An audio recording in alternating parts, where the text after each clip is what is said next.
জাহান্নামটা কি ধরনের জায়গা হবে, ওই জাহান্নামে কারা যাবে, সে সম্পর্কে আল্লাহ এই সূরা অর্থাৎ সূরাতুন নাবায়ের 21 নম্বর আয়াত থেকে বললেন, ইন্না জাহান্নামা কানাত মিরসাদা লিত্তাগিনা মাআবান লাবিসিনা ফিহা আহকাবা। আল্লাহ তাআলা বলছেন, ইন্না জাহান্নামা কানাত মিরসাদা, নিশ্চয়ই জাহান্নাম হচ্ছে একটি ভয়ঙ্কর ফাঁদ, একটি ঘাঁটি বিশেষ। জাহান্নাম তার শিকারকে ধরার জন্য প্রস্তুত হয়ে বসে আছে। প্রশ্ন হচ্ছে জাহান্নামের শিকার কারা হবে? পরের আয়াতে আল্লাহ তাআলা বলছেন, লিত্তাগিনা মাআবা, এটি সীমালঙ্ঘনকারী, আল্লাহর দেওয়া সীমা ক্রসকারী। পৃথিবীতে কিভাবে আমরা জীবন যাপন করব, কিভাবে আমরা চলবো, একটি সীমানা নির্ধারণ করে দিয়েছেন কে? আল্লাহর দেওয়া সেই সীমাকে যারা ক্রস করবে, লঙ্ঘন করবে, ওই সীমা লঙ্ঘনকারীদের জন্য এই জাহান্নাম, লাবিথিনা ফিহা আহকাবা, সেখানে তারা যুগের পর যুগ অবস্থান করবে। কিয়ামতের দিন জাহান্নামীগুলোকে আল্লাহ তাআলা আলাদা হয়ে যাওয়ার জন্য বলবেন। হাসরের মাঠে যখন সকল মানুষ আল্লাহর সামনে দাঁড়াবে, আল্লাহ তাআলা আদেশ করবেন, ওয়ামতাজুল ইয়াউমা আইয়ুহাল মুজরিমুন। আল্লাহ তাআলা বলবেন, অপরাধীদের দলেরা আলাদা হয়ে যাও, সেপারেট হয়ে যাও। জাহান্নামীগুলোকে আলাদা করে দেওয়া হবে। হাসরের মাঠে এবার সকল মানুষের হাতে আল্লাহ তাআলা আমলের খাতা তুলে দিবেন। এই দুনিয়াতে আমরা যা কিছু করছি সব কিছুকে রেকর্ড করে রাখার ব্যবস্থা করেছেন কে? আসতে বলবেন না, জোরে বলেন কে? পৃথিবীতে আপনি ঘুম থেকে জেগে ঘুমাতে যাওয়ার আগ পর্যন্ত যা করেন 24 ঘন্টার সব কিছুকে রেকর্ড করে রাখার ব্যবস্থা করা হয়েছে। জন্ম থেকে নিয়ে মৃত্যু পর্যন্ত আপনি যা কিছু করছেন সব কিছুকে আল্লাহ তাআলা রেকর্ড করে রাখার ব্যবস্থা করেছেন। কিয়ামতের দিন আপনার ওই সকল কর্মকাণ্ডগুলোকে একটা আমলনামা আকারে আল্লাহ হাতে দিবেন। কিয়ামতের দিন জান্নাতি যারা ডান হাতে আমলনামা পাবে তারা, আর জাহান্নামী হবে যারা পেছন থেকে বাম হাতে আমলের খাতা পাবে তারা। জাহান্নামীরা যখন পেছন থেকে বাম হাতে আমলের খাতা পাবে, বাম হাতে আমলের খাতা পাওয়ার পরে তাদের অবস্থা কি হবে? কোরআনুল কারীমের 84 নম্বর সূরা সূরাতুল ইনশিকাকের 10 নম্বর আয়াতে রব্বুল আলামিন বলছেন, ওয়া আম্মা মান উতিয়া কিতাবাহু ওয়ারাআ যাহরিহি ফাসাউফা ইয়াদউ সুবুরা ওয়া ইয়াসলা সাঈরা। আল্লাহ তাআলা বলছেন, আর যারা তাদের আমলের খাতা পেছন থেকে বাম হাতে পাবে, পেছন থেকে আমলের খাতা বাম হাতে পাওয়ার পর তারা নিজেরাই নিজেদের ধ্বংস কামনা করবে। বাম হাতে জাহান্নামী লোকেরা আমলের খাতা পাওয়ার পরে তারা তাদের আমলের খাতা দেখে আফসোস করতে থাকবে। এই যে 2-3 দিন আগে এইচএসসি পরীক্ষার ফলাফল দেওয়া হলো, ভালো রেজাল্ট যারা করেছে ফেসবুকে তারা তাদের রেজাল্টের স্ক্রিনশট নিয়ে তারা সেখানে স্ট্যাটাস দিয়েছে। আবার তাদের সেই রেজাল্টের শিট অনেক মানুষকে তারা দেখিয়েছে, কারণ তারা পরীক্ষায় ভালো ফলাফল করেছে। কিন্তু পরীক্ষায় যারা ফেল করেছে এরা ফোন সুদ্ধা বন্ধ করে রেখেছে, কাউকে তারা তাদের ফলাফল দেখাতে চায় না। কিয়ামতের মাঠে জাহান্নামী লোকেরা যখন হাতের মধ্যে আমলের খাতা দেখবে, হাতের মধ্যে আমলের খাতা পাওয়ার পরে দেখবে দুনিয়ার সব আকাম কুকাম ওই আমলের খাতার ভেতরে লিপিবদ্ধ আছে না নাই? নামাজ ছেড়ে দিয়েছে, চুরি করেছে, ডাকাতি করেছে, দিনের কাজ রাতে করেছে, মানুষের উপর ক্ষমতা পাইয়া জুলুম করেছে, ক্ষমতা পেয়ে মানুষের জায়গা সম্পদ দখল করে নিয়েছে, সারা জীবনের অন্যায় অপকর্ম সব কিছু যখন সে সেখানে লেখা দেখবে, তখন ওই জাহান্নামী লোকগুলো আফসোস করে বলবে, ওয়া আম্মা মান উতিয়া কিতাবাহু বিশিমালিহি ফায়াকুলু ইয়া লাইতানি লাম উতা কিতাবিয়া ওয়া লাম আদরি মা হিসাবিয়া ইয়া লাইতাহা কানাতিল কাদিয়া মা আগনা আন্নি মালিয়া হালাকা আন্নি সুলতানিয়া। আল্লাহ তাআলা বলছেন, আর যাদেরকে বাম হাতে আমলের খাতা দেওয়া হবে, আমলের খাতা বাম হাতে পেয়ে তারা দেখবে হায় হায় সব কিছু সেখানে আছে। আফসোস করে তারা তখন বলবে, ইয়া লাইতানি লাম উতা কিতাবিয়া, হায় আফসোস আমার হাতে যদি আজ আমলের খাতা না দেওয়া হতো, আমার জন্য সেটা কতই না ভালো হতো। আফসোস করে তারা বলবে, ওয়ালাম আদ্রিবা হিসাবিয়া, আজ যদি আমার হিসাব না নেওয়া হতো আমার জন্য কতই না ভালো হতো।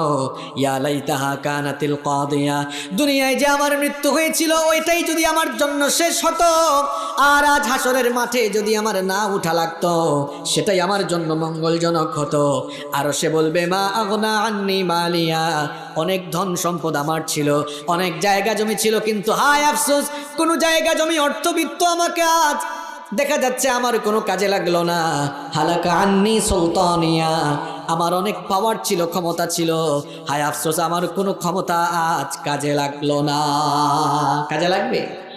জাহান্নামী গাদ্দারগুলো, জাহান্নামী পাপীগুলো আমলের খাতা হাতে পেয়ে আফসোস করে তারা আরো বলবে, আল্লাহ তাআলা কোরআনে তুলে দিয়েছেন, ওয়া ওয়াদিআল কিতাবু ফাতারাল মুজরিমিনা মুশফিকিনা মিম্মা ফীহি ওয়া ইয়াকুলুনা ইয়া ওয়াইলাতানা মা লিহাযাল কিতাব লা ইউগাদিরু সগীরাতান ওয়ালা কাবীরাতান ইল্লা আহসাহা। জাহান্নামী লোকেরা তাদের আমলের খাতা পেয়ে ভীত বিহ্বল হয়ে যাবে, ভীত সন্ত্রস্ত হয়ে বলবে, ভীত সন্ত্রস্ত হয়ে বলবে, ইয়া ওয়াইলাতানা, হায় আফসোস, মালি হাদাল কিতাব, এ কেমন আমলের খাতা আমার সামনে দেওয়া হলো। লা ইউগাদিরু সগীরাতান ওয়ালা কাবীরাতান ইল্লা আহসাহা, জীবনের ছোট বড় এমন কোনো কাজ নাই যা এখানে লিপিবদ্ধ হয় নাই, সব কিছুই তো দেখি ওখানে আছে।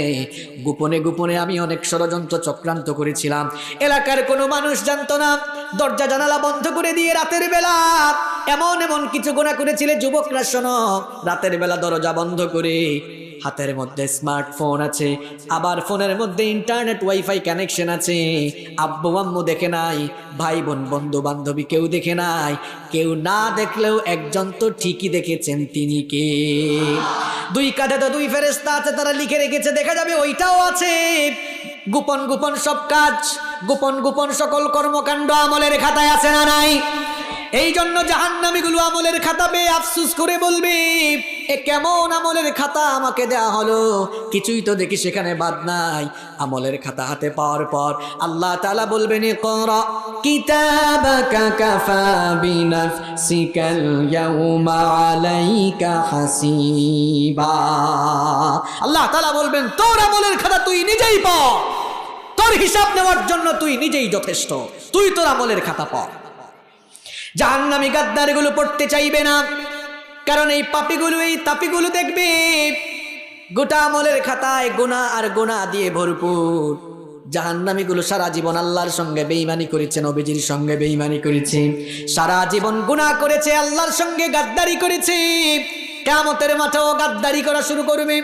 যখন দেখবে আমলের খাতার মধ্যে সব আকাম কোকাম লেখা, বাঁচার জন্য এবার বলবে, ওগো আল্লাহ, যে আমলের খাতা আমার হাতে দেওয়া হয়েছে, এই আমলের খাতা এটা আমার না, মনে হয় ভুল করে আরেকজনের আমলের খাতা আমার হাতে দিয়ে দেওয়া হয়েছে।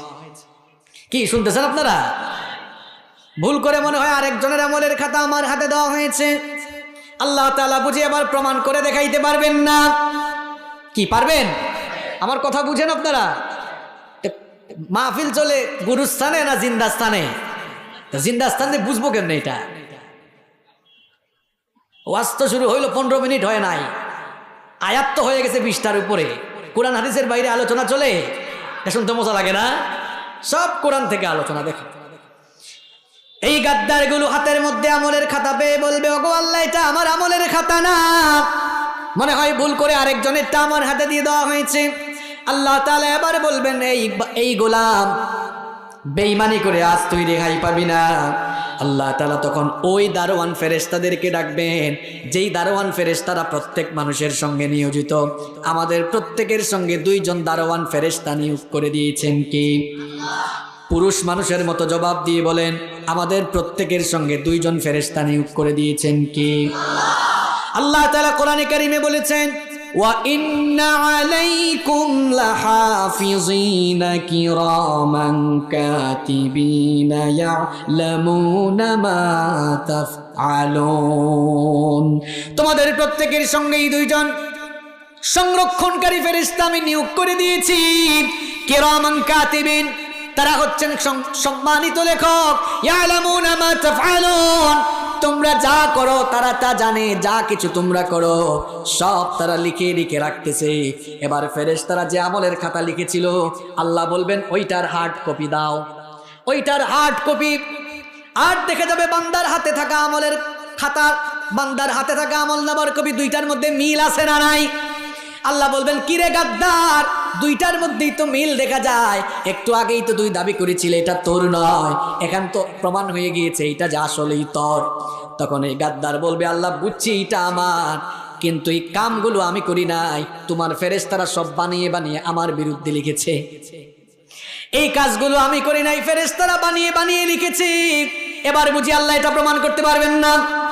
আল্লাহ তাআলা বলবেন গাদ্দার রাখ, চেয়েছিলাম তোর অডিও ভিডিও ফাঁস না করি, এখন তুই গাদ্দারি করে করে অডিও ভিডিও ফাঁসের ব্যবস্থা তুই করে দিলি। বলেন তো এই যে আমার সামনে যেগুলো আছে এগুলা হচ্ছে ক্যামেরা, এই ক্যামেরা আবিষ্কার করেছে কে? কাদের সামনে ওয়াজ করি এগুলা? ক্যামেরা কি আল্লাহ এসে বানাইছে? ক্যামেরা বানিয়েছে কে? এই ক্যামেরা আবিষ্কার করেছে কে? মানুষ। মানুষ এই ক্যামেরা আবিষ্কার করলো।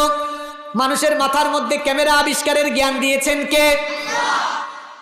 আল্লাহর দেওয়া জ্ঞান দিয়ে মানুষ যদি এইরকম ক্যামেরা বানিয়ে অডিও ভিডিও ধারণ করে রাখতে পারে, আল্লাহ বলেছেন মানুষকে যে জ্ঞান দিয়েছি জ্ঞানের পরিমাণ শোনো, ওয়ামা উতিতুম মিনাল ইলমি ইল্লা কালিলা। আল্লাহু আকবার, কি কথা! আল্লাহ তাআলা বলছেন মানুষকে আমি খুব অল্প তুচ্ছ জ্ঞান দিয়েছি। আর সেটার নজিরটা কেমন? ওই যে মূসা আর খিদির আলাইহিস সালামের ঘটনা আমার মনে পড়লো। মূসা আলাইহিস সালামকে একজন জিজ্ঞেস করেছিল মূসা সবচাইতে জ্ঞানী ব্যক্তি কে? মূসা নবী বললেন আমি সবচেয়ে জ্ঞানী। তিনি ভেবেছিলেন যে তিনি যেহেতু ওই জামানার নবী, তিনি মনে হয় সবচাইতে বড় জ্ঞানী মানুষ। আল্লাহ তাআলা বললেন মূসা তোমার চাইতে জ্ঞানী মানুষও কিন্তু পৃথিবীতে এখনো আছে। মূসা নবী বললেন আমার চাইতে জ্ঞানী, বুদ্ধিমান, বিচক্ষণ আর কে থাকতে পারে? আল্লাহ তাআলা খিদির আলাইহিস সালামের কথা বললেন। আল্লাহ তাআলা বললেন ওইখানে যাও, তাকে পাবা। খিদির আলাইহিস সালামের কাছে তিনি গেলেন। লম্বা কাহিনী, এটা বলতে গেলে অনেক সময় লাগবে, তো বলছি না, এর জন্য মূল কথাটা বলছি। খিদির আলাইহিস সালাম আর মূসা নবী নৌকা দিয়ে যাচ্ছেন, নৌকা দিয়ে যাচ্ছেন। হঠাৎ করে একটা পাখি এসে সমুদ্র থেকে সে সামান্য পানি তার ঠোঁট দিয়ে তুলল। খিদির আলাইহিস সালাম তখন বললেন মূসা এই যে পাখি তার ঠোঁট দিয়ে অল্প একটু পানি এই সাগর থেকে নিল, এই জন্য কি সাগরের সব পানি কমে গিয়েছে? মূসা নবী বললেন না। খিদির আলাইহিস সালাম তখন বললেন বিশাল এই সাগর থেকে এক ফোঁটা পানি তুললে যেমন সাগরের পানি কমে যায় না, ওই বিশাল জলরাশির মধ্যে এক ফোঁটা পানি যেমন নগণ্য, আল্লাহ তাআলার অগীর জ্ঞানের মধ্যে মানুষকে দেওয়া জ্ঞান এর চাইতেও আরো নগণ্য। আল্লাহু আকবার। এই তুচ্ছ জ্ঞান পেয়ে মানুষ আজ শুধু ক্যামেরা নয়, রকেট বিমান আবিষ্কার করে ফেলেছে। এখন আল্লাহর দেওয়া সামান্য জ্ঞান দিয়ে মানুষ যদি ক্যামেরা বানায় এই কারবার করতে পারে, অডিও ভিডিও রেকর্ড করে রাখতে পারে, যিনি জ্ঞান দিয়েছেন তিনি বুঝি আপনার সারা জীবনের গোপন প্রকাশ্য সকল কর্মকাণ্ড অডিও ভিডিও করে রাখতে পারেন না? আল্লাহ এবার ফেরেশতাকে বলবেন বাজা বাজা, বড় পর্দায় দেখা। সে যে বলেছে তার হাতে থাকা আমলের খাতা এটা তার না, ফেরেশতাদের লিখা ওইটা আমি দেখালাম, দেখানোর পরেও সে অস্বীকার করলো। আল্লাহ বলবেন এবার অডিও ভিডিও দেখা। এবার বলেন তো গাদ্দারটা কি ধরা খাবে কি খাবে না? ধরা খাওয়ার পরেও গাদ্দারি কয় আল্লাহ রেকর্ডিং এ মনে হয় ভুল আছে। দেখেন না অনেকের এখন অডিও ভিডিও ফাঁস হয়, কয় এটা সুপার এডিট করা। তো দুনিয়ায় যদি এমন শয়তানটা শয়তানি করতে পারে, তাহলে কিয়ামতের মাঠে এরা কি শয়তানি করবে বুঝেন না? ফাঁস হওয়ার পরে কয় কি এটা সুপার এডিট করা। শোনেন না আপনারা এগুলো? নাকি ইন্টারনেট নাই বলে আপনারা এগুলো দেখেন না? খবর টবর পান এগুলো? পান না? ঠিক আছে।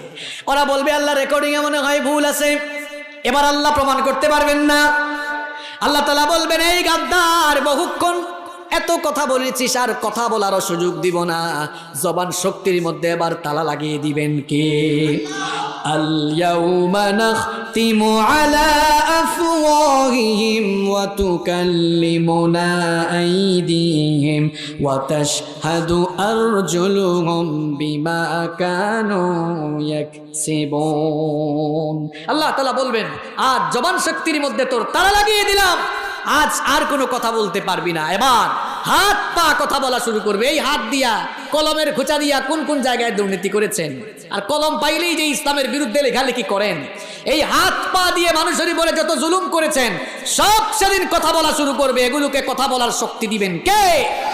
শুধু তাই নয়, এই যে শরীরের চামড়া, যেই চামড়ার আপনারা এত যত্ন নেন, ওয়াশরুমে ঢুকে যখন গোসল করেন দামি দামি ব্র্যান্ডের সাবান ইউজ করেন, শীতের দিনে দামি দামি ব্র্যান্ডের লোশন ইউজ করেন, তারপরে অনেকে আবার অলিভ অয়েল চামড়ার মধ্যে লাগায় যেন চামড়া সুন্দর থাকে, ভালো থাকে। যে চামড়ার এত যত্ন নিয়েছেন, আপনার শরীরের চামড়ার জবানও সেদিন খুলে দিবেন কে? চামড়া কথা বলবে, চামড়া বলবে, আল্লাহ তোমার এই গোলাম আজান হয়েছে, নামাজে যায় নাই, তোমার এই গোলাম এই জায়গায় চুরি করেছে, এই জায়গায় ডাকাতি করেছে, সুদ খেয়েছে, ঘুষ খেয়েছে, এই জায়গায় মানুষের উপর জুলুম করেছে, গোপনে গোপনে কি করেছেন, চামড়া বলা শুরু করে দিবে। তখন জাহান্নামী গাদ্দারগুলো চামড়াকে জিজ্ঞেস করবে। আল্লাহ কোরআনে বলেছেন, ওয়াকালু লিজুলুদিহিম লিমা শাহিদতুম আলাইনা, তারা বলবে, হে আমার শরীরের চামড়া, তুই এত নিমুখ হারাম হইলি কেমনে? তোর এত যত্ন নিতাম, এত দামি দামি ব্র্যান্ডের সাবান দিয়ে তোরে ঘষতাম, এত দামি দামি ব্র্যান্ডের লোশন ইউজ করতাম, অলিভ অয়েল দিয়ে তোকে ঘষতাম, তুই এত নাফরমান হইলি কেমনে? তুই এখন কেন আমার বিরুদ্ধে কথা বলিস? চামড়াকে যখন জাহান্নামী গাদ্দারগুলো যখন নিজের চামড়াকে এই প্রশ্ন করবে, চামড়াও সেদিন কথা বলবে কার হুকুমে? আসতে বলবেন না, জোরে বলেন, কার হুকুমে? চামড়া তখন কি জবাব দিবে দেখেন, قالوا أنطقنا الله الذي أنطق كل شيء وهو خلقكم أول مرة وإليه ترجعون। চামড়া বলবে, যিনি বাক শক্তিদাতা, ওই বাক শক্তিদাতাই আমাকে আজ তোর বিরুদ্ধে কথা বলার শক্তি সামর্থ্য দিয়েছেন। আল্লাহু আকবার। হে যুবক তরুণ ভাইরা, গোপনে গোপনে যৌবনের শক্তিকে কোথায় তুমি অপব্যয় করছো, কোথায় তুমি নষ্ট করছো যৌবন, কেউ জানে না, কিন্তু তোমার শরীরের চামড়া তোমার বিরুদ্ধে কথা বলা শুরু করবে। আল্লাহকে ভয় করো, জাহান্নামকে ভয় করো। যে চামড়ার এত যত্ন নিয়েছে, ওই চামড়া কথা বলা শুরু করবে। এই জাহান্নামী গাদ্দারগুলোকে জিঞ্জির দিয়ে বাঁধা হবে, ডান্ডা বেরি লাগানো হবে। দেখবেন আদালতের মধ্যে দাগী আসামিদেরকে, বড় বড় সন্ত্রাসীদেরকে ডান্ডা বেরি লাগানো হয়, জাহান্নামীদেরকে কিয়ামতের দিন ডান্ডা বেরি লাগানো হবে কার হুকুমে? 70 গজ লম্বা শিকল দিয়ে বাঁধা হবে। আল্লাহ কোরআনে বলেছেন, সুম্মা ফি সিলসিলাতিন যারউহা 70 দিরান ফাসলুকু, 70 গজ লম্বা শিকল দিয়ে তাদেরকে বেঁধে জাহান্নামের দিকে নিয়ে যাওয়া হবে। আমার বাবারা, আমার ভাইয়েরা, কি করে আমরা কুকর্ম করি, কি করে আমরা নামাজ ছেড়ে দিই, কেমনে আমরা পাপ করি, ওই জাহান্নামের ভয় কি আমাদের দিলে নাই? জাহান্নামটা কত ভয়ানক জায়গা আবার শুনেন, বড় সাংঘাতিক, বড় ভয়ঙ্কর জায়গা হলো জাহান্নাম। কিয়ামতের দিন ওই জাহান্নামকে ফেরেশতারা যখন টেনে আনবে, হাজির করবে, জাহান্নামের 70,000 লাগাম থাকবে। পুরুষ মানুষের মতো উচ্চ কণ্ঠে জবাব দিয়ে বলেন, কিয়ামতের দিন জাহান্নামের কত হাজার লাগাম থাকবে? আরো জোরে বলেন, কত হাজার? ভালো করে এবার হিসাবটা বুঝেন। নবীজি বলেছেন, কিয়ামতের দিন জাহান্নামের 70,000 লাগাম থাকবে। প্রত্যেকটি লাগামকে নিয়ন্ত্রণ করার জন্য প্রতিটি লাগামে আবার 70,000 ফেরেশতা নিয়োগ থাকবে। 70,000 গুণ 70,000 গুণ করলে কত হয়? গুণ করলে কত হয়? 4,90,000 কোটি। তার মানে জাহান্নামের লাগাম নিয়ন্ত্রণের জন্য 4,90,000 কোটি ফেরেশতা থাকবে। আল্লাহু আকবার। এখান থেকে আপনি বুঝেন না কি ভয়ঙ্কর সেটা। এই জাহান্নামটা বড় মারাত্মক জায়গা। জাহান্নামের গভীরতা কেমন হবে শোনেন। নবীজি সাহাবীদেরকে বললেন, সাহাবীরা শোনো, জাহান্নামটা কত গভীর শোনো। জাহান্নামের মুখের মধ্যে যদি একটা পাথর ফেলা হয়, ওই পাথরটা জাহান্নামের তলদেশ স্পর্শ করতে 70 বছর সময় লেগে যায়। কত বছর? চিন্তা করেছেন, একটা পাথর জাহান্নামের মুখে ফেললে ওই পাথর জাহান্নামের তলদেশ স্পর্শ করতে কত বছর সময় লাগে? এই জাহান্নাম এটা বড় ভয়ঙ্কর জায়গা। জাহান্নামের আগুন দুনিয়ার আগুনের মতো আগুন নয়। দুনিয়ার আগুন হচ্ছে জাহান্নামের আগুনের 70 ভাগের 1 ভাগ। দুনিয়ার এই সাধারণ আগুনে মানুষ পড়লে জ্বলে পুড়ে ছাই হয়ে যায়। এই যে কিছুদিন আগের ঘটনা, ঢাকা থেকে বরগুনাগামী একটি লঞ্চের ইঞ্জিন থেকে আগুন লেগেছে। ঘটনাটা আপনারা জানেন কিনা? ঢাকা থেকে বরগুনাগামী একটি লঞ্চের মধ্যে যে কিছুদিন আগে আগুন লেগে অনেক মানুষ পুড়ে মারা গিয়েছিল, জানেন তো আপনারা ঘটনাটা? সেই বিভীষিকাময় ঘটনাটি আমি এজন্য আপনাদেরকে শোনাচ্ছি। ইঞ্জিন থেকে আগুন লাগলো, গভীর রাতে সেই লঞ্চের মধ্যে কিছু মানুষ আগুনে জ্বলে পুড়ে ছাই হয়ে গেল। মাত্র 20-30 সেকেন্ডের ভিতরে বহু মানুষ পুড়ে এমন ভাবে ছাই হয়ে গেল। উদ্ধারকারী লোকেরা এসে শুধু ছাই পেয়েছে, কঙ্কাল পর্যন্ত পাওয়া যায় নাই কিছু মানুষের। এমন ভাবে পুড়ে গিয়েছে, কে মারা গিয়েছে নাম জানা নাই, ঠিকানা জানা নাই, অজ্ঞাত অবস্থায় দাফন করা হয়েছে। এই আগুন জাহান্নামের আগুনের চাইতে, জাহান্নামের আগুনের 70 ভাগের 1 ভাগ, অর্থাৎ দুনিয়ার আগুনের চাইতে জাহান্নামের আগুন আরো 69 ভাগ বেশি তাপমাত্রা সম্পন্ন। দুনিয়ার এই আগুন যদি 20-30 সেকেন্ডে মানুষকে এমন ভাবে জ্বালায়া দেয়, চিন্তা করেন তো জাহান্নামের আগুনে জাহান্নামীকে নিক্ষেপ করলে তাদের অবস্থাটা কত ভয়াবহ হবে। কেমনে আপনি নামাজ ছাড়েন, কিভাবে আপনি অন্যায় করেন, কিভাবে পাপের কথা চিন্তা করেন, কিভাবে পাপ করতে মন চায়, ওই জাহান্নামের ভয় কি আপনার দিলের ভেতরে নাই? দুনিয়ার আগুনের কালারটা কি? দুনিয়ার আগুনের কালার কেমন? লাল। এখানে যদি সবগুলো লাইট বন্ধ করে দেওয়া হয় আর আগুন যদি জ্বালানো হয়, আগুনের কালার যেহেতু লাল, সেহেতু এই জায়গাটা আলোকিত হয়ে যাবে। তার মানে হলো দুনিয়ার আগুন কোথাও প্রজ্বলিত করা হলে অন্ধকার জায়গা আলোকিত হয়, কিন্তু জাহান্নামের আগুন এত ভয়াবহ, আলোকিত জায়গায় জাহান্নামের আগুন দিলে আলোকিত জায়গা ভয়াবহ অন্ধকার হয়ে যায়। এর কারণ হলো জাহান্নামের আগুনের কালার, জাহান্নামের আগুন ভয়াবহ কালো, নিকষ কালো, তমসাচ্ছন্ন নিগুড় অন্ধকার। নামের আগুন এত ভয়াবহ, অন্ধকারাচ্ছন্ন আগুন। জাহান্নামের আগুনটা এত ভয়াবহ, দুনিয়ার আগুন মানুষের চামড়া জ্বালায়, আর জাহান্নামের আগুন মানুষের ভেতরের নারী ভুরি কলিজা সুদ্ধা জ্বালায়া ছাই করে দেয়। নাউযুবিল্লাহি মিন। কিয়ামতের দিন জাহান্নামীগুলোকে ডান্ডা বেরি লাগায়া তারপরে যখন জাহান্নামের দিকে নিয়ে যাওয়া হবে, জাহান্নামীরা জাহান্নামের গর্জনের বিকট আওয়াজ তারা শুনতে পাবে, যেন জাহান্নাম রেগে গুসায় ফেটে যাচ্ছে এমন অবস্থা হবে।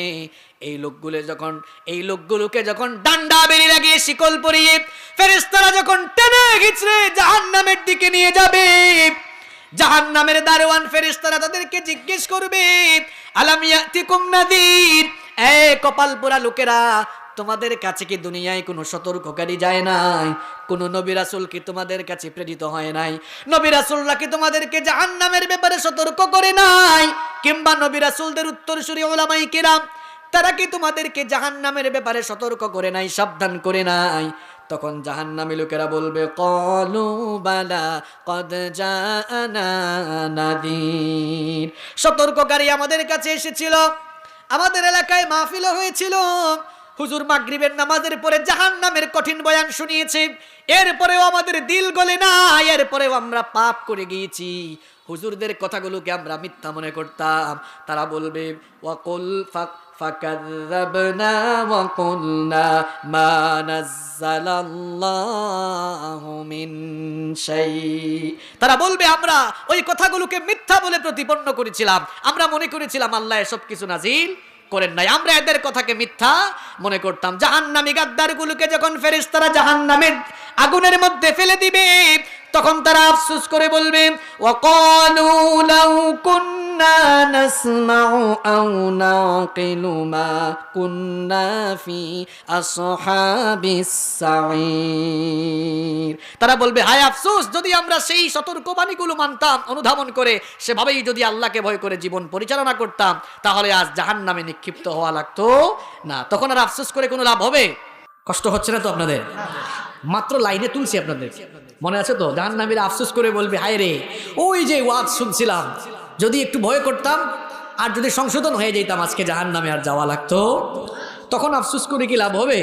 সময়ের কাজ আসলে সময়েই করতে হয়। জাহান্নামীরা বলবে ইয়াকুলু ইয়া লাইতানি কদ্দামতু লি হায়াতি, আফসোস এখন যদি আবার দুনিয়ার জীবনটা পাইতাম আর গুনাহ করতাম না। তখন আফসোস করে লাভ হবে? যুবক ভাইরা, তখন আফসোস করে লাভ হবে? তখন অনেক যুবক আফসোস করবে, আরে আবার যদি যৌবনকাল পাইতাম, দাড়িও রাখতাম, আজান হইলে নামাজেও যাইতাম, আর স্মার্টফোন একটা পাইয়া সারাদিন অশ্লীল কাজে জড়িত থাকতাম না। তখন আফসোস করে আর লাভ হবে?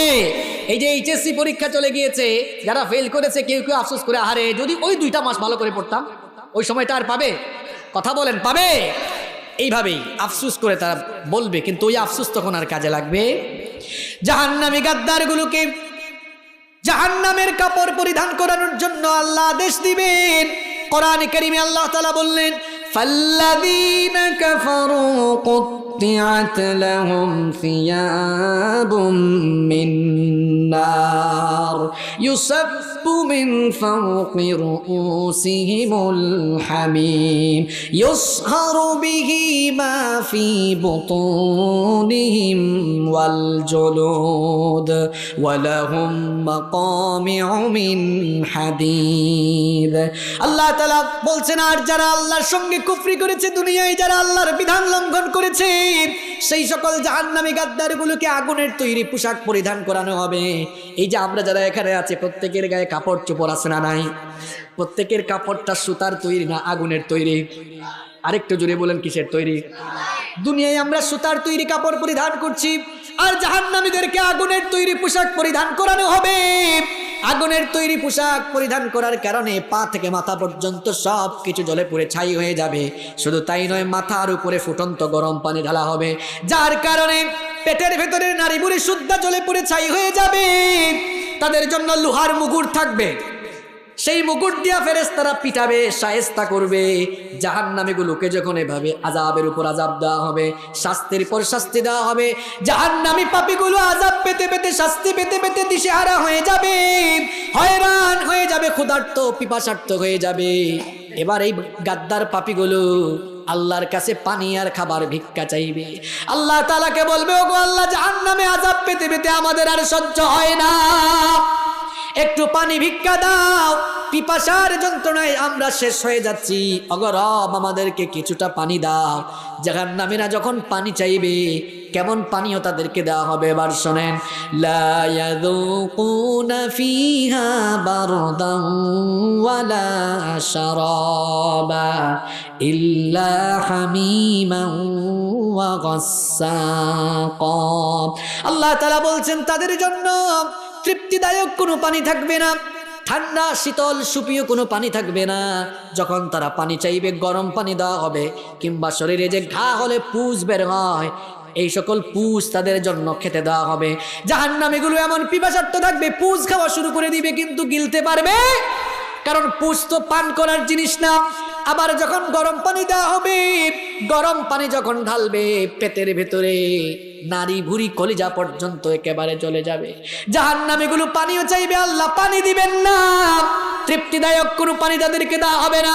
জাহান্নামীগুলো এবার বলবে, ওগো রব, পানি চাইলাম, পানি দিলা না, আমরা ক্ষুধার যন্ত্রণায় শেষ হয়ে যাচ্ছি, একটু খাবার ভিক্ষা দাও। আল্লাহ তাআলা তখন বলবে, আল্লাহ তাআলা বলছেন, লাইসা লাহুম তাআমুন ইল্লা মিন দারি'a লা ইউসমিনু ওয়া লা ইউগনি মিন জু'। আল্লাহ তাআলা বলছেন, কাঁটাযুক্ত ঘাস তাদের জন্য খাবার হিসেবে দেওয়া হবে। গরু তো ভালো ঘাস খায়, জাহান্নামীগুলো গরুর চাইতে নিকৃষ্ট। কাঁটাযুক্ত ঘাস দেওয়া হবে, যখন খাওয়া শুরু করবে গলায় আটকে যাবে, ভেতরে যাবে না। লা ইউসমিনু ওয়া লা ইউগনি মিন জু', এই খাবারটাকে হৃষ্টপুষ্ট করবে না, তাকে স্বাস্থ্যবান করবে না, ক্ষুধার চাহিদা মিটাবে না। যাক্কুম তাদেরকে খাবারের জন্য দেওয়া হবে, এটা নিকৃষ্ট খাবার। জাহান্নামীগুলো আযাবের উপর আযাব, শাস্তির উপর শাস্তি এদের উপর চলবে। অন্যদিকে আল্লাহর কাছে খাবার আর পানি ভিক্ষা আছে, তারা খাবারও পাবে না, পানি পাবে না। হঠাৎ করে তারা এবার জান্নাতীদেরকে দেখবে, তারা দেখবে ওই তো জান্নাতি ভাইদেরকে দেখা যায়, যারা আজান হলেই নামাজে চলে যেত, যারা কোরআন তেলাওয়াত করত, কোরআনের বিধান মেনে চলতো, যারা আল্লাহকে ভয় করে সুদ ঘুষ গীবত চুগলখড়ি সকল অন্যায় হারাম কাজ থেকে বিরত থেকে দুনিয়ায় যারা আল্লাহর ভয়ে জীবনযাপন করত, ওই তো জান্নাতি লোকদেরকে জান্নাতের ভেতরে দেখা যায়। জাহান্নামে গুলো দেখবে ওই জান্নাতি লোকেরা জান্নাতের ভেতরে বড় মজা করছে, ফুর্তি করছে, আল্লাহর দেওয়া নাজ নিয়ামত তারা উপভোগ করছে, খাবার আর পানীয়ের অভাব নাই। জান্নাতীরা খাবার আর পানীয় অনেক নিয়ামতের ভেতরে থাকবে। এই চিত্র দেখে জাহান্নামী লোকেরা জান্নাতীদের কাছে এবার খাবার ভিক্ষা চাইবে। জাহান্নামীরা জান্নাতীদের কাছে খাবার কেমনে ভিক্ষা চাইবে? কোরআনুল কারীমে আল্লাহ তাআলা সেই কাহিনী তুলে দিয়েছেন। আল্লাহ তাআলা সূরাতুল আরাফের 50 নম্বর আয়াতে বলছেন, ওয়ানাদা আসহাবুন নারি আসহাবাল জান্নাতি আন আফিদু আলাইনা মিনাল মাই আও মিম্মা রাযাকাকুমুল্লাহ। জাহান্নামের লোকেরা বলবে, ও জান্নাতি ভাইরা, জান্নাতে আসার কারণে তোমরা আল্লাহর কাছ থেকে যে নিয়ামত পেয়েছো, তোমরা যে খাবার আর পানীয় পেয়েছো, সেখান থেকে কিছু খাবার আর পানি আমাদেরকে ভিক্ষা দাও। জান্নাতি লোকেরা আবার জাহান্নামী লোকদেরকে কি জবাব দিবে শুনেন। জান্নাতি লোকেরা তখন জবাব দিবে, ক্বালু ইন্নাল্লাহা হারামাহুমা আলাল কাফিরিন। জান্নাতি লোকেরা বলবে, হে জাহান্নামী ভাইরা শোনো, আল্লাহ তাআলা জান্নাতের সকল নিয়ামতকে, জান্নাতের সকল রিজিককে তোমাদের মতো জাহান্নামী কাফেরদের জন্য হারাম করে দিয়েছে। ওখানেও খাবার পানি ভিক্ষা চাইয়া কোনো লাভ হবে? জাহান্নামীরা হতাশ হয়ে যাবে, ফ্রাস্ট্রেট হয়ে যাবে।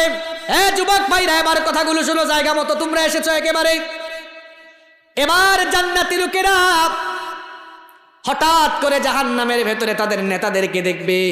কোন সব নেতা? যেই সকল নেতারা পথভ্রষ্ট ছিল, যেই সকল নেতারা নিজেরা পথভ্রষ্ট হয়ে কর্মীদেরকে পথভ্রষ্ট করেছিল, নেতাদের পেছনে ঘুরছে আর বিরানি খাইছে।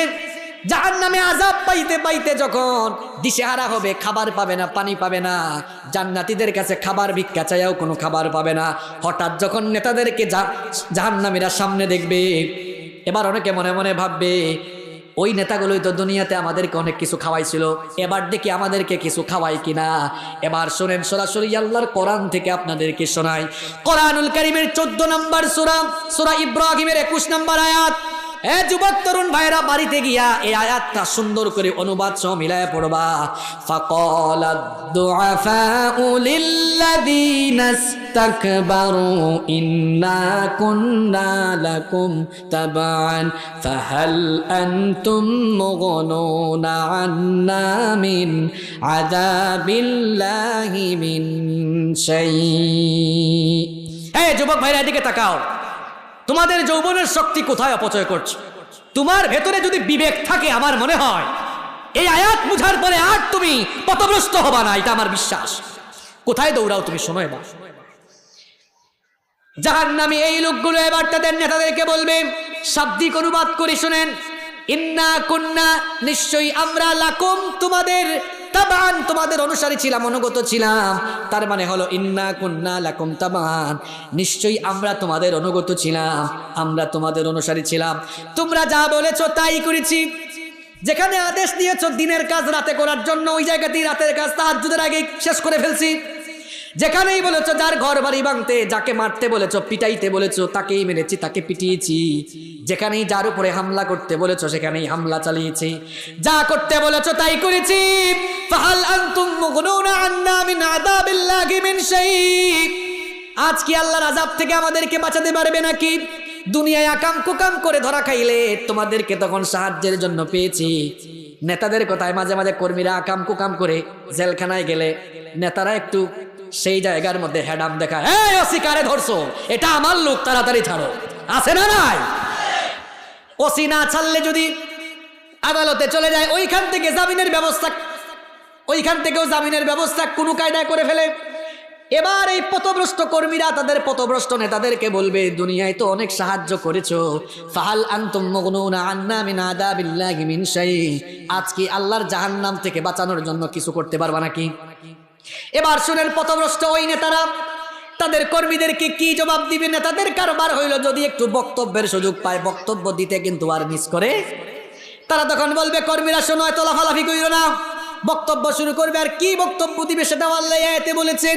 এরা তখন বলবে ক্বালু লাউ হাদানাল্লাহু লাহাদাইনাকুম, তারা বলবে লাউ হাদানাল্লাহু, যদি আল্লাহ আমাদেরকে হেদায়েত দিতেন, লাহাদাইনাকুম, তোমাদেরকে আমরা হেদায়েত দিতাম। আরে ভাই, আমরা নিজেরাই তো হেদায়েতে ছিলাম না, তো তোমাদেরকে হেদায়েত দিব আমরা কেমনে? দেখছেন কোন জায়গায় গিয়া কথাটা বলছে। নেতা তখন কর্মীকে বলবে লাফালাফি করিস না, বেশি মাতব্বরি করিস না, সাওয়াউন আলাইনা আজাজিআনা আম সাবারনা মা লানা মিন মাহিস।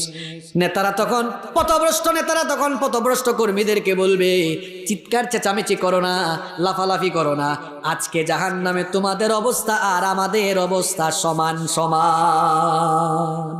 কর্মীরা বলবে না না, সমান সমান আমরা মানি না। আল্লাহ বলবেন হাসরের মাঠে আবার মানি না স্লোগান দেয় কারা? পথভ্রষ্ট কর্মীরা বলবে ওগো আল্লাহ আমরা। আল্লাহ বলবেন কি মানো না? পথভ্রষ্ট কর্মীরা বলবে আমরা আমাদের নেতাদেরকে বললাম তোমাদের কথা মানার কারণে তো জাহান্নামে এসেছি, তোমরা পাপ করার আদেশ দিয়েছো, আমরা সেগুলো করেছি, এখন তোমাদের কারণে জাহান্নামে এসেছি। এই কথা বলার পর তারা বলতেছে লাফালাফি কইরো না, আজকে নেতা কর্মী সমান। ওগো আল্লাহ আমরা তো এটা মানি না। আল্লাহ বলবেন তো তোমরা কি চাও? পথভ্রষ্ট কর্মীরা এবার পথভ্রষ্ট নেতাদের বিরুদ্ধে আল্লাহর কাছে এবার দুইটা দাবি পেশ করবে। জোরে কয়টা? আরো জোরে কয়টা? এক নম্বরে তারা বলবে কোরআনুল কারীমের 33 নম্বর সূরা সূরাতুল আহজাবের 67 থেকে 68 নম্বর আয়াত বাড়িতে গিয়ে মিলাবেন। তারা বলবে ওয়াকালু রব্বানা ইন্না আতানা সাদাতানা ওয়া কুবারানা ফাআদাল্লুনাস সাবিলা। পথভ্রষ্ট কর্মীরা বলবে আল্লাহ এরা আমাদের লিডার ছিল, এদের কথায় আকাম কুকাম কইরা আজ আমাদের এই দশা হয়েছে। আল্লাহ বলবেন বুঝলাম, এখন তোমাদের প্রথম দাবিটা বলো। তারা বলবে আমাদের দাবি হলো রব্বানা আতিহিম দি'ফাইনি মিনাল আযাবি ওয়াল আনহুম লা'নান কাবীরা। তারা বলবে মাবুদ গো, আজ আমাদেরকে জাহান্নামে যে শাস্তি তুমি দিবা, আতিহিম দি'ফাইনি মিনাল আযাব, আমাদের এই ভণ্ড পথভ্রষ্ট নেতাদেরকে আমাদের চাইতে আযাব আরো ডবল করে দিবা। নেতা তোমার নেতাগিরি ওই দিন তোমার ওই পথভ্রষ্ট কর্মীরাই কিন্তু ভালো করে ছুটাই দিবে, ঠিক কি না? এটা হলো এক নম্বর দাবি। তারা বলবে ওগো আল্লাহ, ওগো রব, আমাদের এই ভণ্ড পথভ্রষ্ট নেতাগুলাকে আযাব আজকে দ্বিগুণ দাও। এক নম্বর। দুই নম্বরে তারা বলবে নাজআলহুমা তাহতা আকদামিনা লিয়াকুনা মিনাল আসফালিন। আল্লাহ এই নেতাগুলারে দুনিয়ায় বেইজ্জত করতে পারে নাই, সারা জীবন তারা খুব হেডাম নিয়ে চলাফেরা করেছে, এদেরকে একটু সামনে দেন, এদেরকে বুকের উপরে পাড়াইয়া এরপরে আমরা জাহান্নামে ঢুকবো। আল্লাহু আকবার। নেতার নেতাগিরি কিন্তু সেই দিন ভালো করে ছুটবে। এ যুবক আর তরুণ ভাইয়েরা, তোমাদের যৌবনের শক্তি তোমরা কোথায় অপব্যয় করছো? যৌবন বয়সে তোমাদের হাতে বই খাতা কলম শোভা পায়, কিন্তু তথাকথিত কিছু নেতারা এরা তাদের নিজেদের স্বার্থের জন্য তোমাদেরকে ব্যবহার করে তোমাদের হাতে বই খাতা কলমের বিপরীতে তারা তোমাদের হাতে তুলে দিয়েছে সিগারেট, ইয়াবা, গাঁজা, ফেন্সিডিল, তোমাদের হাতে তুলে দিয়েছে বুলেট বোমাগুলি। এরা তোমাদের নেতা নয়, এরা তোমাদের শুভাকাঙ্ক্ষী নয়, এরা হচ্ছে তোমাদের সবচেয়ে বড় দুশমন। এরা তোমাদের যৌবনের শক্তিকে ব্যবহার করে এরা তাদের নিজেদের স্বার্থ হাসিল করছে। নিজে নামাজ পড়ে না, তোমাদেরকে নামাজের কথা বলে না, নিজের ক্ষমতার জন্য, নিজের স্বার্থ হাসিলের জন্য তারা তোমাদেরকে ব্যবহার করছে। যুবক, তোমাকে বলছি তুমি এখনো সচেতন হও। তোমার যৌবনের এই বয়সে তোমার হাতে পিস্তল শোভা পায় না, তোমার হাতে ইয়াবা শোভা পায় না, তোমার হাতে সিগারেট শোভা পায় না। তোমার এই বয়সে তোমার হাতে বই খাতা কলম, আল্লাহর কোরআন, রাসূলের হাদিস তোমার হাতে শোভা পায়। তোমার এই বয়স, তোমার এই যৌবনকে যারা নষ্ট করে দিতে চায় তাদের সঙ্গ তুমি পরিত্যাগ করো, আর তাদের সঙ্গী হও, তাদের সাথী হও যারা নিজেরা নামাজি, তোমাদেরকে নামাজের কথা বলে, যারা কোরআন হাদিস পড়ে তোমাদেরকে কোরআন হাদিসের কথা বলে। তোমরা আলেম উলামার বন্ধু হও, তোমরা আলেম উলামাদের সঙ্গে সম্পর্ক তৈরি করো, আলেমদের কাছে যাও, আলেমরা বুক পেতে বসে আছে, আলেমদের বন্ধু হও, আলেমদের সাথী হও, ভালো পরামর্শ দিবে, কোরআন পড়ো, হাদিস পড়ো, নামাজি হও, দিনদার হও, দুনিয়া আখিরাতে তুমি সফল হয়ে যাবে। ভণ্ড নেতা কর্মীদের সঙ্গ ছাড়ো, নইলে দেখবা এই যে একটু আগে বললাম মুল্লার কথা না আল্লাহর কথা, আরো আসতে বলেন মুল্লার কথা না আল্লাহর কথা। আয়াত নাম্বার সূরা নাম্বার শুদ্ধা বলছি, বাড়ি গিয়া মিলাবেন। নেতা কর্মীও সাক্ষাৎ হইল, সেখানেও তারা হতাশ। এবার জাহান্নামীরা হঠাৎ করে তাদের সামনে ইবলিসকে দেখবে। ইবলিস আমাদের বন্ধু নাকি দুশ্মন? আরেকটু জোরে বলেন, বন্ধু নাকি দুশ্মন? ইবলিসকে পাইয়া, এবার শয়তানকে পাইয়া জাহান্নামীরা বলবে বাবাজি দাঁড়াও, বহু ধোঁকা দিয়েছো, তোমার ধোঁকা খাইয়া খাইয়া তো জাহান্নামে এসেছি। শয়তান তখন বলবে ছাড় আমারে। শয়তানও আপনারে পাত্তা? শয়তান তখন কি ভাষণ দিবে এবার শোনেন। কোরআনুল কারীমের 33 নম্বর সূরা, কোরআনুল কারীমের সূরা, আল্লাহ তাআলা কোরআনুল কারীমে সূরা ইব্রাহিমের মধ্যে বলেছেন ওয়াকালাশ শাইতানু লাম্মা কুদিয়াল আমরু ইন্নাল্লাহা ওয়া'আদাকুম ওয়া'দাল হাক্ক ওয়া ওয়া'আদতুকুম ফাআখলাফতুকুম। দেখেন, যেই শয়তানের ধোঁকা খাইয়া নামাজ ছেড়েছে, ফজরের নামাজ, দিনের শুরুতে প্রথম নামাজ, ফজরের নামাজটা পড়লেন না। নামাজ আদায় করলে গোলামি হয় কার? হ্যাঁ আসতে বলবেন না, জোরে বলেন, নামাজ আদায় করলে গোলামি হয় কার? নামাজ ছাড়লে গোলামি হয় কার? ফজরের নামাজ ছেড়ে আছে শয়তানের গোলামি করছেন, ওই শয়তান এবার বলতেছে, দেখেন শয়তান বলবে আল্লাহ তাআলা তোমাদের সঙ্গে যে ওয়াদা করেছিলেন ওই ওয়াদাগুলো সত্য ছিল। আল্লাহর ওয়াদা কি ছিল? তিনি বলেছেন তোমরা আমার কথা মানলে জান্নাতে যাবে। ওই দেখো জান্নাতীরা কিন্তু ঠিকই জান্নাতে আছে। আর আমার ওয়াদা ছিল ভিন্ন, আমি ওয়াদা করেছি আসো আমার দিকে আসো, দাওয়াত দিয়েছি আসো, বলছি খাও দাও ফুর্তি করো, দুনিয়াটা মস্ত বড়। আমার এই ধোঁকা খাইছো কেন তোমরা? আমি তোমাদের সাথে যত ওয়াদা করছিলাম যাও আমার কাছে আইসো না, সব ওয়াদা ভঙ্গ, এগুলো সব আউল ফাউল ওয়াদা ছিল। শয়তান আরো বলবে ওয়ামা কানা লিয়া আলাইকুম মিন সুলতান। দেখেন হে কেমন কারবারি। সে তখন বলবে ওয়ামা কানা লিয়া আলাইকুম মিন সুলতান, এই বেটা আমাদেরকে, এই তোরা আমাকে কেন দোষ দিস? তোদের উপর তো আমার কোনো কর্তৃত্ব ছিল না। ইল্লা আন দাউতুকুম, তবে আমি একটা কাজ করেছিলাম। ইল্লা আন দাউতুকুম, আমি তোমাদেরকে দাওয়াত দিয়েছিলাম আমার পথে আস। ফাস্তাজাবতুম লি, আর তোমরা আমার দাওয়াত কবুল করে আমার দিকে আসছো, দোষটা কি আমার? দেখেন শয়তান কেমন কথা বলবে। শয়তান তখন বলবে ফালা তালুমুনি ওয়ালুমু আনফুসাকুম, আমাকে দোষারোপ করো না, নিজেদের কুকর্মের জন্য নিজেরাই তোমরা দোষী, কারণ তোমরা আমার ফাঁদে কেন পড়েছো। আমাকে দোষারোপ করো না, নিজেরা নিজেদেরকে দোষারোপ করো, আমাকে আটকায়া কোনো লাভ নাই, তোমাদের চাইতে আমি আজ আরো বড় বিপদে আছি। শয়তান তখন বলবে মা আনা বিমুসরিখিকুম ওয়া মা আনতুম বিমুসরিখি, শয়তান বলবে আমারে আটকায়ও না, তোমাদের চাইতে আমি আরো বড় বিপদে আছি। আজ তোমরা আমাকে আমার বিপদ থেকে বাঁচাতে পারবা না, আবার আমিও তোমাদেরকে তোমাদের বিপদ থেকে বাঁচাতে পারবো না। আহারে, যেই শয়তানের ধোঁকা খাইয়া এত পাপ করেছেন, ওই শয়তানও আপনাকে ত্যাগ করবে, ওই শয়তানও কোনো কাজে লাগবে। শয়তান তো এমনিও কাজের না, সে মানুষের দুশ্মন, ওই শয়তানও এই কথা বলবে। জাহান্নামীগুলো দেখবে কেউ জাহান্নাম থেকে বাঁচাতে পারবে না। জাহান্নামগুলো তখন জাহান্নামের আযাব থেকে বাঁচানোর জন্য চেষ্টা করবে। তখন তারা ওই যে আগের কথা তারা বলবে আল্লাহ গো আবার দুনিয়াতে পাঠাও, এবার যদি আমাদেরকে দুনিয়ায় পাঠাও তাহলে আমরা কিন্তু ভালো কাজ করব। তারা বলবে রব্বানা আখরিজনা না'মাল সালিহান গায়রাল্লাযী কুন্না না'মাল, তারা বলবে রব আমাদেরকে আবার এখন দুনিয়ায় পাঠাও, এবার গেলে আমরা ভালো হয়ে যাব, আর কোনো পাপ করব না। আল্লাহ তখন বলবেন আওয়ালাম নুআম্মিরকুম, আমি কি তোমাদেরকে হায়াত দেইনি? তোমরা তো হায়াত পেয়েছিলে, চাইলে ওই সময় ভালো কাজ করতে পারতে, কিন্তু করলে না।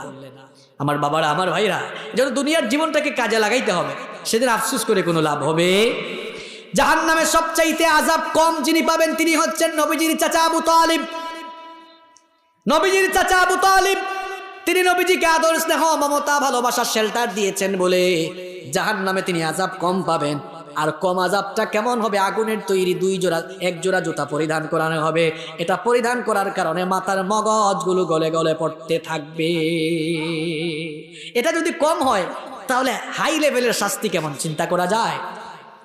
এই জাহান্নাম থেকে আমরা বাঁচতে চাই কি চাই না? আর একটু জোরে বলেন, জাহান্নাম থেকে বাঁচতে চাই কি চাই না? জাহান্নাম থেকে যদি আমরা বাঁচতে চাই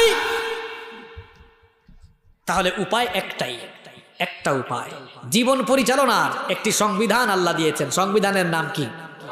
আরো জোরে বলেন। এই কোরআনময় জীবন গঠন করে ফেলতে হবে, তখনই আপনি এই জাহান্নাম থেকে রেহাই পাবেন। এই যে আজান হয়েছে, এখন নামাজ শুরু হবে। নামাজের মধ্যে কোন কিতাব থেকে আমরা তিলাওয়াত করি? সবাই বলেন। আপনাদের এলাকার ইমাম সাহেব যদি আল্লাহু আকবার বলে বুখারী শরীফ থেকে তিলাওয়াত শুরু করেন, আন আবি হুরায়রা রাদিয়াল্লাহু আনহু قال قال رسول الله صلى الله عليه وسلم, আপনারা বলবেন ও ওয়াজি বাহন, হ্যাঁ কি শুরু করেছে হুজুর, কি দিশাহারা হয়ে গেল নাকি? কারণ সবাই জানে নামাজের মধ্যে একটি কিতাব থেকে তেলাওয়াত করতে হয়। তেলাওয়াত করে একটি কিতাব থেকে বাধ্যতামূলক। কিতাবের নাম কোরআন। এখান থেকে মেসেজ কি আমাদের জন্য? শিক্ষা কি? শিক্ষা হলো এই, নামাজের ভেতরে কোরআন তেলাওয়াত যেমন বাধ্যতামূলক, নামাজের বাহিরে ওই মুসল্লির জন্য, এমনকি দুনিয়ার সকল মানুষের জন্য জন্ম থেকে নিয়ে মৃত্যু পর্যন্ত ওই কোরআনের বিধান আইন মেনে চলাও বাধ্যতামূলক, ফরজ। কিছু মানুষ আছে নামাজে কোরআন মানে, কিন্তু নামাজের বাইরে কোরআন মানে না। কিছু মুসল্লি আছে দেখবেন নামাজের সামনের কাতারে, সুদ খাওয়ার বেলায় আগের কাতারে, হুজুরের পিছনে নামাজে দাঁড়ায়, নামাজ আদায় করে বাড়িতে যাচ্ছে, এ সলিমউদ্দিন সুদের টাকা তো এখনো দিলি না রে। দেখছেন কারবার? নামাজও পড়ে, নামাজেও যায়, আবার মাদকের কারবারিও আছে না নাই? আবার মাদকের কিছু এমন কারবারি আছে, আপনাদের এই উখিয়াতে আছে কিনা জানি না, আমাদের এলাকায় দেখছি আমি, দিনের বেলা মাদক বিরোধী সমাবেশের প্রধান অতিথি, রাতের বেলা আবার মাদক কারবারি যারা, এদের কাছে ভাগ চাওয়ার জন্য ওই সভারও সভাপতি সে থাকে। এরকম আছে না নাই? ডাবল ফেস পার্সোনালিটি, দ্বিমুখী স্বভাব, দুইটা ফেস তার, দিনের ফেস একটা, রাতের ফেস আরেকটা। কি বলেন? এরকম আছে। নামাজও আদায় করে আবার কোরআন তেলাওয়াত করে, আবার সুদ খায়। দেখেন কোরআন তেলাওয়াত করছে এক সুদখুর, সকালবেলা ফজরের নামাজ আদায় করে বাড়িতে বসে কোরআন তেলাওয়াত করছে, আয়াতও পড়তেছে। কোনটা জানেন? ইয়া আইয়ুহাল্লাযীনা আমানু লা তাকুলুর রিবা আদাফাম মুদাআফা। ওই সময় সলিমউদ্দিন আসছে, চাচা ওই যে নিছিলাম সুদের টাকা, ওইটাই দিলাম। দেখছেন কি? আবার আলেমরা তো বুঝছেন আয়াতের অর্থ হইল, হে বিশ্বাসীরা চক্রবৃদ্ধি হারে সুদ খাইও না। আর ওই সময় সুদের টাকা ফিরিয়ে দিতে আসছে, কয় দে পকেটে ঢুকায় দে। এটা হচ্ছে কেন? সে কোরআনটা বুঝে না। জাহান্নাম থেকে বাঁচতে হলে আপনাকে কোরআন মানতে হবে, কোরআনের হক আদায় করতে হবে। এই কোরআন বিশুদ্ধ করে শিখুন। এক বছরে একবার মাহফিল আয়োজন করলেই আপনাদের দায়িত্ব শেষ হয়ে যাবে না। সবাই কোরআনটা শিখুন। এই স্লোগান পরিবর্তন করুন, আল কোরআনের আলো ঘরে ঘরে জালো। স্লোগান এমন ভাবে হবে না, স্লোগান হওয়া উচিত এইরকম ভাবে, আল কোরআনের আলো হৃদয়ে হৃদয়ে জালো। কারণ যদি মানুষের হৃদয়ে কোরআনের আলো জ্বালানো যায়, আলোকিত হৃদয়ের এই মানুষগুলোকে দিয়ে শুধু ঘরে নয়, সমাজে নয়, পৃথিবীর প্রতি ইঞ্চি জমিতে কোরআনের আলো প্রজ্বলন করা সম্ভব হবে ইনশাআল্লাহ। এই জন্য আগে কোরআনের আলো কোথায় জ্বালতে হবে? হৃদয়ে জ্বালতে হবে, মানুষের হৃদয়ে। আপনার হৃদয়কে কোরআনের আলোয় আলোকিত করুন। কোরআন পড়ুন, কোরআন বুঝুন, কোরআনের আলোকে জীবন গঠন করুন, তবেই জাহান্নাম থেকে বাঁচতে পারবেন। আমাদের ঘরে যে কোরআন আছে এটা প্রিন্টেড কোরআন, ছাপা কোরআন। আমাদের ঘরে আছে প্রিন্টেড কোরআন, আর যার উপরে কোরআন নাজিল হয়েছে রাহমাতাল লিল আলামিন, তিনি ছিলেন প্র্যাকটিক্যাল কোরআন। সুবহানাল্লাহ। কোরআন আমাদের ঘরে আছে লিখিত কোরআন, ছাপা কোরআন, আর নবীজি ছিলেন বাস্তব কোরআন। অর্থাৎ গোটা কোরআনের শুরু থেকে শেষ পর্যন্ত যা আছে নবীর জীবনেও তা আছে। কিন্তু আপনি আমি কোরআন পড়ি, কোরআনে বলা হলো ওয়াজতানিবু কাউলাজ জুর, মিথ্যা বলো না। আর আপনি ফোন এসেছে, কিরে দোস্ত কোথায়? আছে উখিয়া, আছে কুতুব পালং, কই আমি জালিয়া পালং। আর এইদিকে এত পালং কেন আমি বুঝি না। জালিয়া পালং, কুতুব পালং, রত্না পালং, পালং শাক কি বেশি খান নাকি আপনারা? যাই হোক, সুন্দর নামও কিন্তু। আবার ওইদিকে আছে সব কং কং, হোয়াইট কং, নাইট কং। হ্যাঁ কি কং? হোয়াইট কং একটা আছে না? আমি তো হোয়াইট কং চিনি, মাহফিল করেছি। অনেক সুন্দর সুন্দর জায়গা আপনাদের এলাকা। আচ্ছা আচ্ছা আচ্ছা, আপনাদের এলাকা আবার দেখতে বড় সুন্দর। আজকে যেদিকে আসলাম খুব পরিষ্কার পরিচ্ছন্ন, খুব পরিষ্কার পরিচ্ছন্ন। আবার ডানে বামে পাহাড় থাকায় কি সুন্দর এক এলাকা। আলহামদুলিল্লাহ বলেন। এই নিয়ামতটা কার? আরেকটু জোরে বলেন। তো বলছিলাম কোরআন না বুঝলে কি হয়? ওই যে আল্লাহ বলেছেন মিথ্যা থেকে বেঁচে থাকো। আসে কুতুব পালং, ফোন আসছে কয় আসি আমি জালিয়া পালং। এজন্য কোরআন বুঝতে হবে আপনাকে, কোরআন আপনাকে বুঝতে হবে। তোমরা যারা এইচএসসি পরীক্ষার রেজাল্ট পেয়েছো, তোমরা তো বিশ্ববিদ্যালয়ে ভর্তি হওয়ার জন্য এখন মরিয়া হয়ে গেছো। মেডিকেলে চান্স পাওয়ার জন্য, বিশ্ববিদ্যালয়ে চান্স পাওয়ার জন্য তোমরা অলরেডি কোচিং শুরু করে দিয়েছো। তোমরা বিশ্ববিদ্যালয়ে চান্স পাওয়ার জন্য, মেডিকেলে চান্স পাওয়ার জন্য একটানা 6 মাস 7 মাস হাজার হাজার টাকা খরচ করে 6 মাস 7 মাস সময় ব্যয় করে কোচিং করতে পারো। কিন্তু আল্লাহর জান্নাতে যাওয়ার জন্য, কোরআন বুঝে কোরআনময় জীবন গঠনের জন্য, ওই কোরআন বুঝার জন্য, পড়ার জন্য কয়দিন কতবার কার কাছে দৌড়াইছো? নিজের বিবেককে তুমি এই প্রশ্ন করো। যাদের বয়স 40-50 বছর হয়ে গেল, বাবারে 40-50 বছরে তো বহুত কিছু করলেন। আল্লাহ যদি কিয়ামতের দিন জিগায়, এ গোলাম কোরআন শিখার সময় কি পাস নাই? কোরআন শিখা ফরজ। এই জন্য আল্লাহ কোরআনের প্রথম শব্দ নাজিল করেছেন ইকরা। এটা পড়ার জন্য এসেছে, এটা ঘরের মধ্যে রাখার জন্য আসে নাই, এটা চুমু খাওয়ার জন্য আসে নাই, মরা মানুষের জন্য খতম দেওয়ার জন্য কোরআন আসে নাই। কোরআন এসেছে জীবিত লোকেরা কোরআন পড়ে, জীবন্ত লোকেরা কোরআন থেকে হেদায়াত নিবে, জাহান্নাম থেকে বাঁচার রাস্তা খুঁজবে। এই জন্য কোরআন নাজিল করেছেন কে? কোরআন পড়ুন, কোরআন বুঝুন, কোরআনের আলোকে নিজেকে গড়ুন।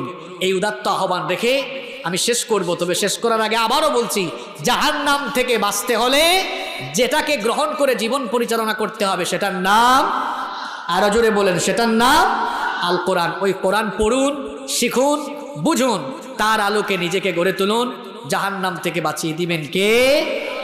আল্লাহ তাআলা আমাদের সবাইকে বুঝার